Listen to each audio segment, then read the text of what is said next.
பட்டாசு விபத்தில் உயிரிழந்த தமிழகத்தைச் சேர்ந்தவர்களில் ஒருவருக்கு திருமணமாகி 21 நாட்கள்தான் ஆன சோகம் மனதை பிசைவதாக உள்ளது.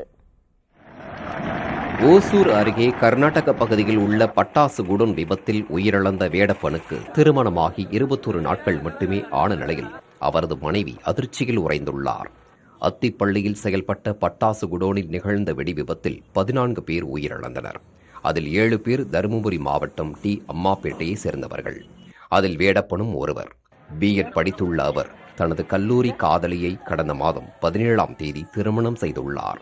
தீபாவளி திருவிழா நெருங்கி உள்ளதால் சீசன் வேலைக்காக பட்டாசு குடோனுக்கு நண்பர்களுடன் வேலைக்கு சென்றுள்ளார்.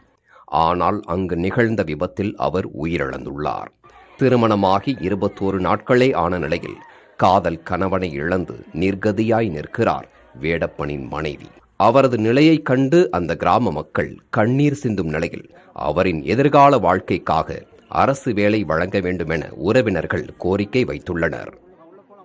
வேலை வாய்ப்பு இல்லாததுனாலையும் இந்த இளைஞர்கள் எல்லாம் ஒன்னா சேர்ந்து அந்த பட்டாசு தொழிற்சாலைக்கு சென்றிருக்கிறாங்க. அந்த விபத்தில் ஏற்பட்டதுனால அவங்களுடைய குடும்பமே நிலை குடிஞ்சுன்னு இருக்குது.